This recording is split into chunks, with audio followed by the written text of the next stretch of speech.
Hello, ladies and gentlemen. It's your boy Just. Welcome back to another Madden 18 video. Hopefully, you guys are doing fantastic.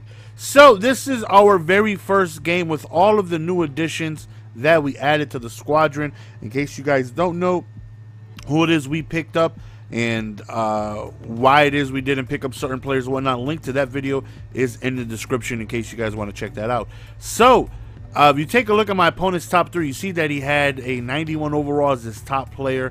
He's definitely nowhere near has the amount of firepower that we have, so we're expected to demolish this guy. Now, I haven't played Madden in quite some time, so I wasn't able to play any weekend league because I haven't played in weeks, so I wasn't qualified, so I jumped right into a seasons game. And I apologize for the quality. This is taken from my live stream that I capped with OBS. When I stream with the Elgato, the quality is so much better.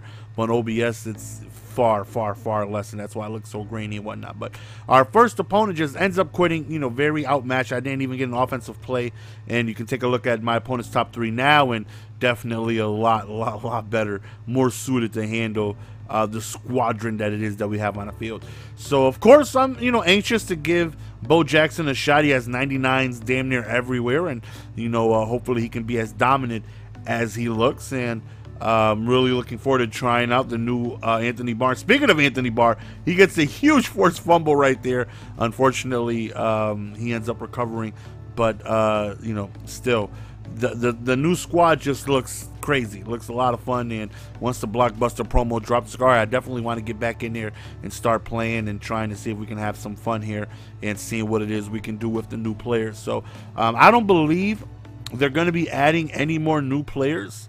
At least I don't think so. Right here on third and now, we kind of tightrope the sidelines. Unfortunately, I went out of bounds, but we do go for it on fourth down, and we do end up hitting Bo Jackson in the flats, and we do end up picking up the first down, which allowed us to continue the drive. I'm not sure if they're going to have a 4th of July promo.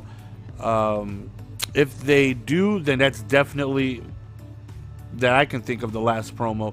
That in rookie premieres, I believe. I'm not really sure, but as far as I know, all the cards are pretty much done with.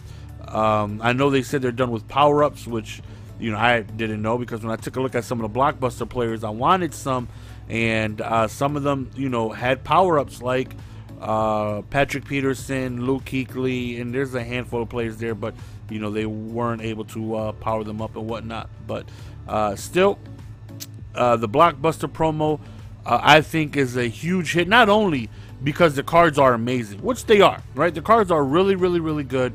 They're ultimate cards, right? It's what Ultimate Team is about, being able to have these souped up cards and being able to, create an absolute disgusting, monstrous squadron, bringing that, putting it on the field, and going at it against your opponent.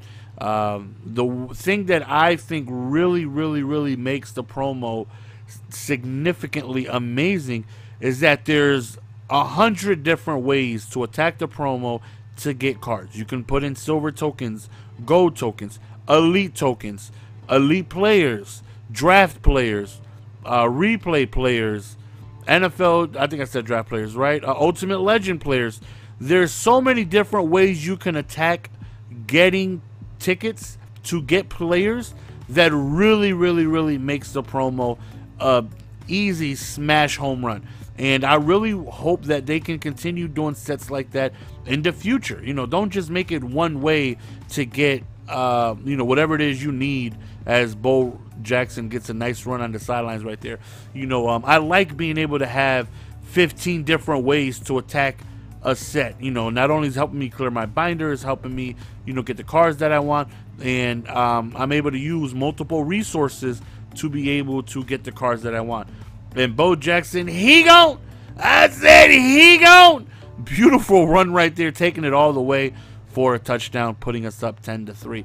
So I think the Blockbuster promo is amazing, and again, I really hope in the future they can incorporate things like that to help you find different avenues to get these cards. Whether you're stacked at silver tokens, gold tokens, elite tokens, low tier elites, or you have a whole bunch of different things that you can even add the season 3 tokens. You could have put Mud Squad tokens in there. Like, there's so many different ways to be able to get tickets, and I think that is so amazing, man. I really, really, really wish they can continue doing that in the future, because it makes everything so much easier.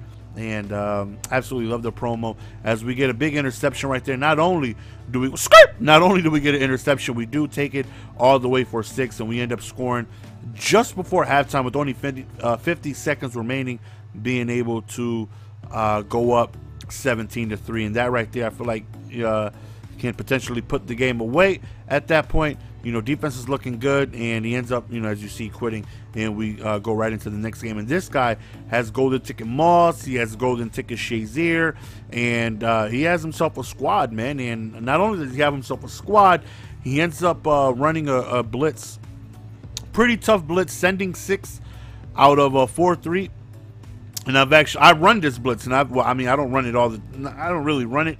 I know the setup, and I've sent it to my Twitch subscribers, and as you see, he comes right up the gap.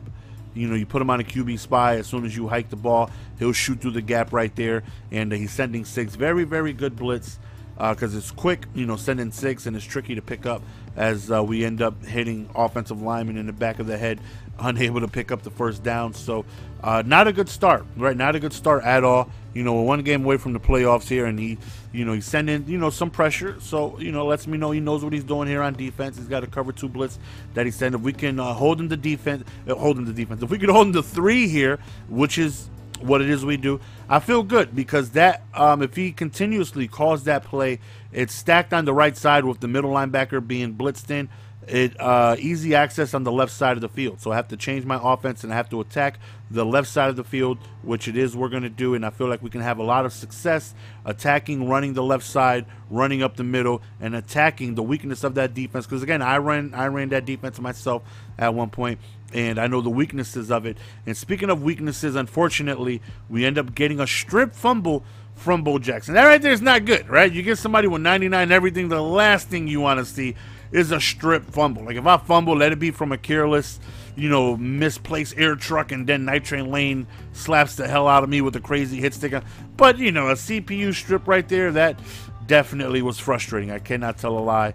And, to be able to give him the ball right there, especially after we had a huge play, to be able to get the ball in good territory. But nonetheless, we end up stopping him, getting the ball back. His punter absolutely hammered the ball deep downfield. But again, we're going to continue attacking the left side, since he's stacking the right side of the field with that blitz. So I feel like we just got to get him out of that defense. We get him out of that defense, and we'll be okay to go from there. And that's the game plan. Just get him out of that defense. And Bo Jackson with another huge run. And he has great agility, great speed.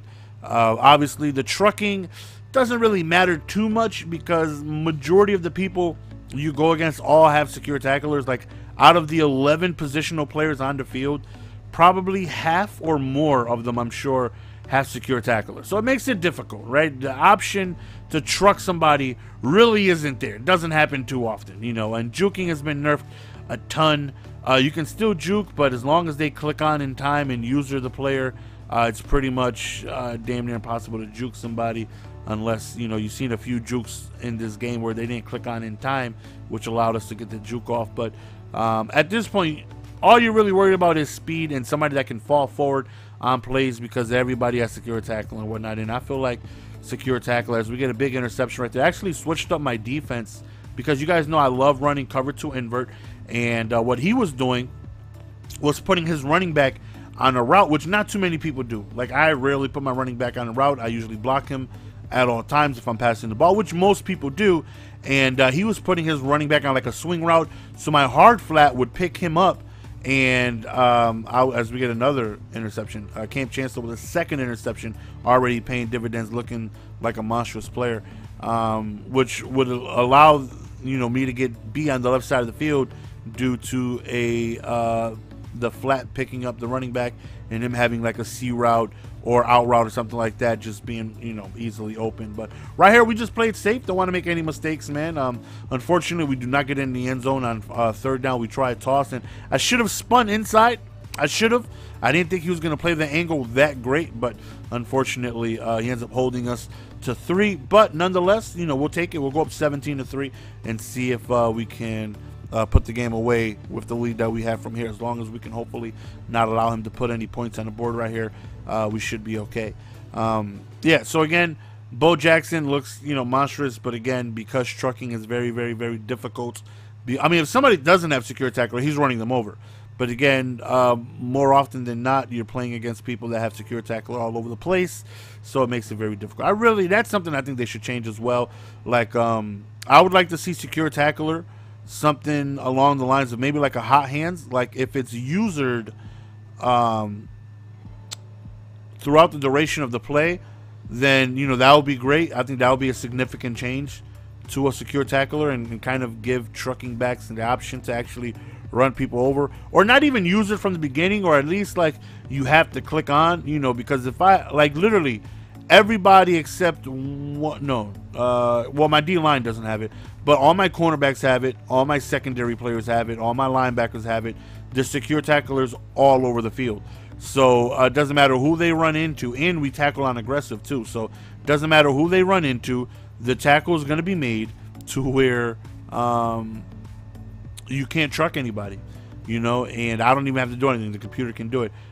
Just something I think they should change. You know, if it was to a situation where you had to click on to the person with secure tackler, as he had a fantastic drive right there, then that right there makes sense. But you know, if you don't click on and the guy has secure tackler, then I still have the option to run him over.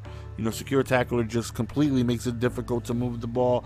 So, you know, those of you guys looking, you know, wanting Bo Jackson, you just pretty much want him because, yeah, he had, and salary cap, I could see him being a problem, right? Because it's very difficult to squeeze a whole bunch of secure tackler guys all over the place because those guys are expensive, you know, an extra cap. That's why, like, when you watch salary cap games, Bo Jackson gets a huge run right there. Unfortunately, we get tracked from behind, but he has 230 rushing yards right there. When you watch salary cap, you actually see broken tackles and whatnot, but you know what? Just maybe something that they can hopefully change. Right here, don't want to make any mistakes.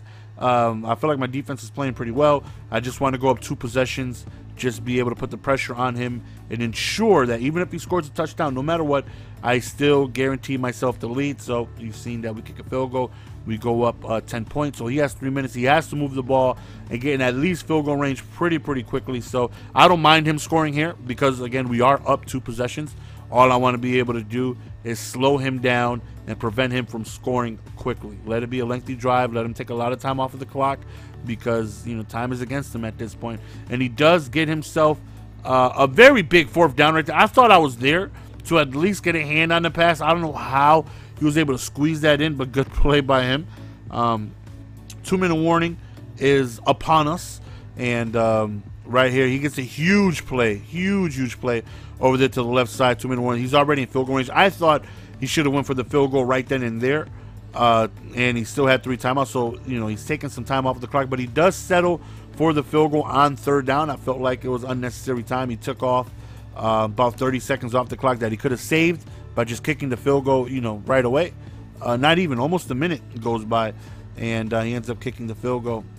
And at this point, all we need to do, over a minute, excuse me, 50 seconds when he kicked the field goal. Yeah, he should have just kicked it as soon as the 2-minute warning. He would have gave himself ample time. But at this point, don't want to try anything stupid. Just hold on to the ball. And 1st down, I feel obviously wins the game, but I'm not going to go out my way to try to get him. I'm not going to pass for it. You know, if he stops me on 3 rushing downs, we're fine with that. You know, we got a 99 kick power punter. We're going to boot the hell out the ball. He's going to be able to have to drive a very long way to make something happen, and he's going to have to try and score with no timeouts and a whole bunch of golden ticket players with 99 speed, 99 block shed, 99 jumping all over the field. And I like my chances. So right here, you'll see me use her after this tackle. You'll see me not even pay attention to the in route because I'm fine with that. You know, as long as he doesn't beat me deep, you know, I don't mind him passing over the middle of the field or somewhere inbounds because he has no timeouts left. So with 17 seconds, we're going to go ahead. We're going to send a blitz, and we do get a sack. And the very next play, he obviously has enough time for just one more play. He's going to chuck it up, and that's going to be the end of the game. So hopefully you guys enjoyed. We should have a live commentary for you guys tomorrow. It's your boy Jess. We're going to go on ahead and be signing out. Appreciate the support as always. Until next time, peace.